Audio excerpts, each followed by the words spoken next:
Assalamualaikum warahmatullahi wabarakatuh. Perkenalkan, nama saya Nadila, NIM 1931041215 dari kelas PJKRE Angkatan 2019, Fakultas Ilmu Keolahragaan Universitas Negeri Makassar. Nah, pada video kali ini saya akan mempresentasikan tugas perkembangan motorik, yaitu konsep dasar perkembangan motorik. Jadi selamat menyaksikan. Nah, yang pertama kita masuk ke pengantar. Perkembangan merupakan hasil dari berbagai proses yang saling berhubungan. Proses tersebut adalah kematangan, pertumbuhan, dan proses belajar berkaitan erat dengan genetik atau biologis dan adaptasi lingkungan. Selanjutnya, pengertian perkembangan motorik. Perkembangan motorik adalah suatu perubahan dalam perilaku gerak yang memperlihatkan interaksi dari kematangan makhluk dan lingkungannya. Pada manusia, perkembangan motorik merupakan perubahan kemampuan gerak dari bayi sampai ke dewasa yang melibatkan berbagai aspek perilaku dan kemampuan gerak. Aspek perilaku dan perkembangan motorik saling mempengaruhi satu sama lainnya. Nah, perkembangan motorik adalah perubahan pada tingkah laku, motor atau gerak yang terjadi selama rentang kehidupan yang berkaitan dengan usia. Pertanyaannya, mengapa terjadi perubahan motorik?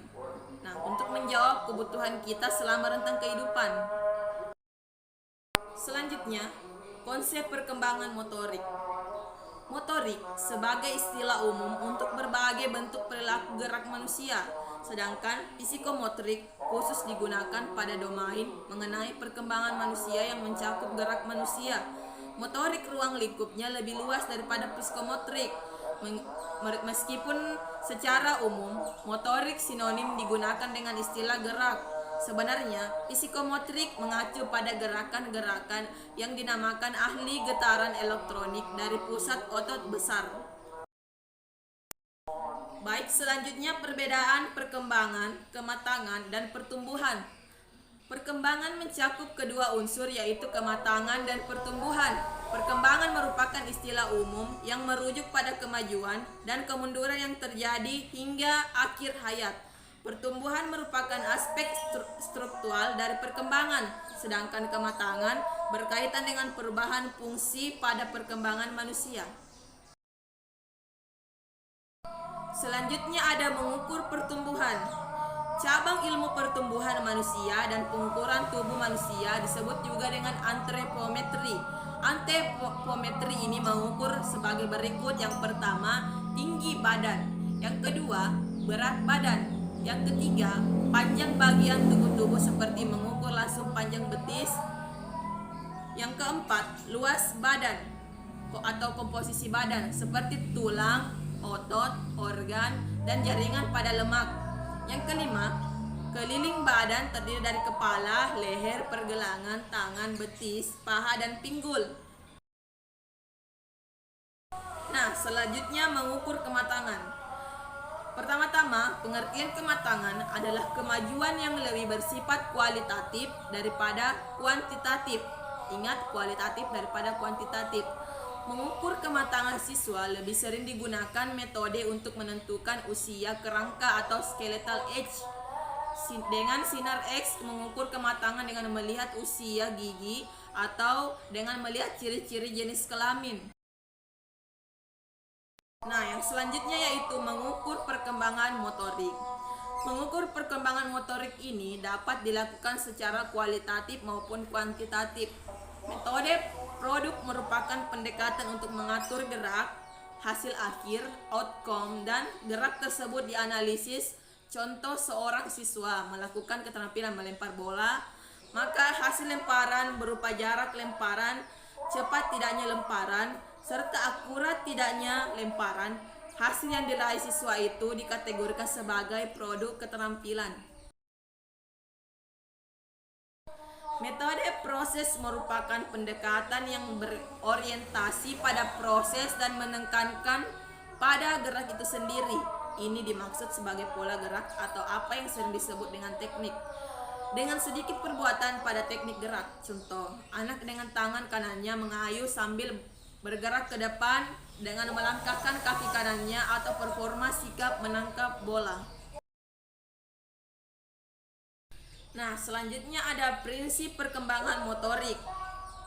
Prinsip yang pertama ada bergantung pada perkembangan otot dan saraf.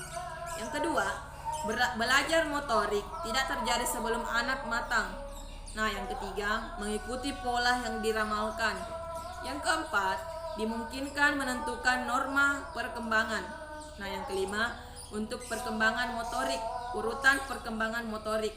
Dan yang keenam, perbedaan individu dalam laju perkembangan motorik.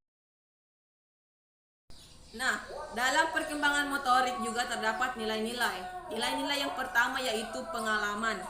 Yang kedua, hak dan kesempatan beraktivitas. Yang ketiga, keseimbangan jiwa dan raga. Keempat, mampu berperan menjadi dirinya sendiri. Kelima, kesehatan yang baik. Dan keenam, katarsis emosional. Yang ketujuh, kemandirian. 8, hiburan diri sendiri. 9, sosialisasi. Dan yang ke-10 merupakan konsep diri.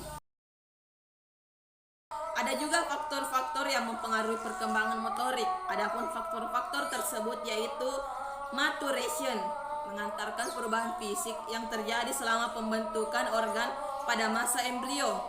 Myelination di saraf otak menempatkan organ terpenting. Yang kedua ada growth, proses yang menyebabkan perubahan ukuran fisik bentuk. Yang ketiga ada adaptation, yang merupakan respon tubuh terhadap tuntunan dari lingkungan. Nah, di antara faktor-faktor yang tadi ada juga faktor biologis. Faktor biologis ini yang akan mempengaruhi pertumbuhan, besarnya pertumbuhan, pemrosesan informasi, fleksibilitas, kekuatan, dan kecepatan berespon. Ada juga faktor maturation dan learning, atau saling bergantungan karena proses belajar tidak akan terjadi kalau sistemnya tidak ada. Sistem terbentuk dari kematangan.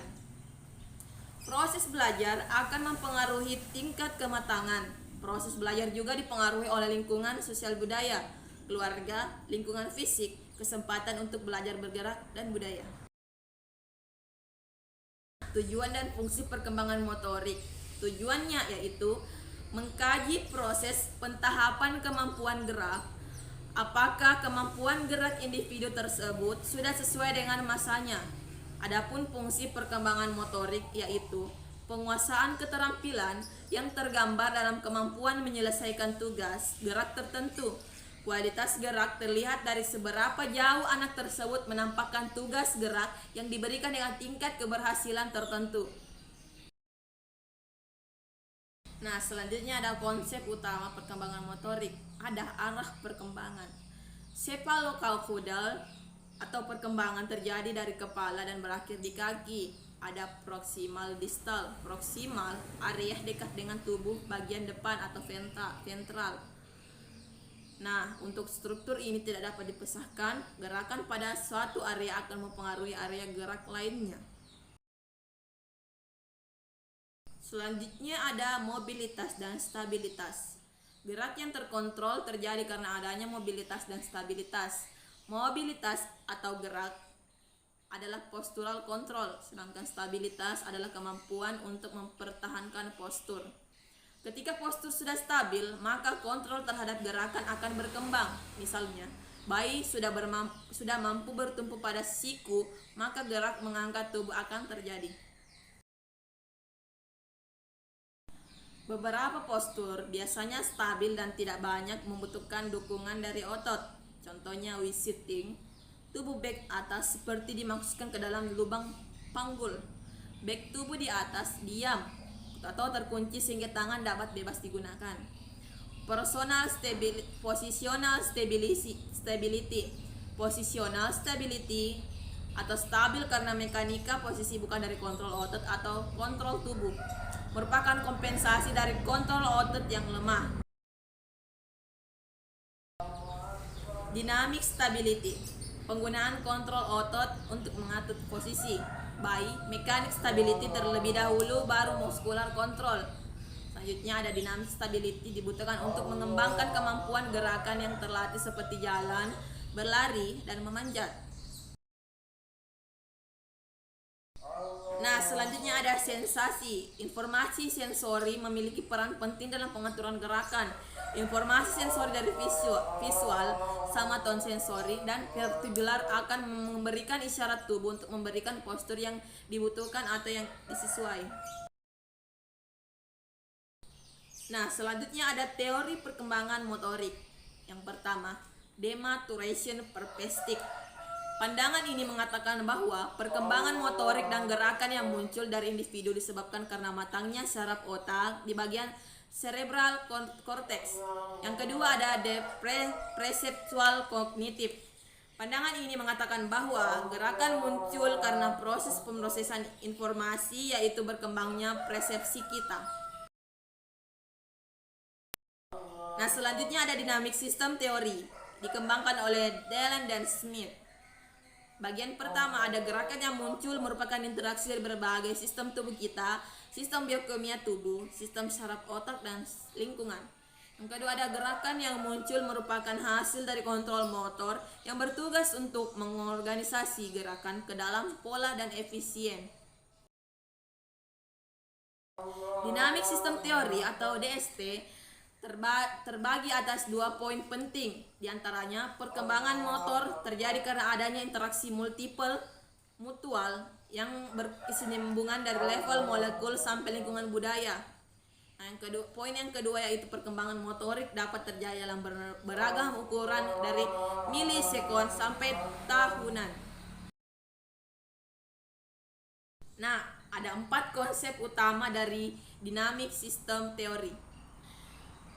Yang pertama, setiap tindakan membutuhkan kerjasama sistem yang banyak seperti neuromuskular, sensori, persepsi, kardiovaskular, dan paru. Kedua, terdapat properties di sistem yang bernama self-organizing. Pada pola muncul karena interaksi yang ada dalam komponen ini. Yang ketiga, struktur komponen dan keterampilan berkembang secara tidak linear dan tidak terjadi secara bersamaan. Yang keempat, perpindahan dari suatu perilaku ke perilaku lainnya terjadi secara diskontinu. Sekian yang bisa saya paparkan, lebih dan kurangnya mohon dimaafkan. Wassalamualaikum warahmatullahi wabarakatuh.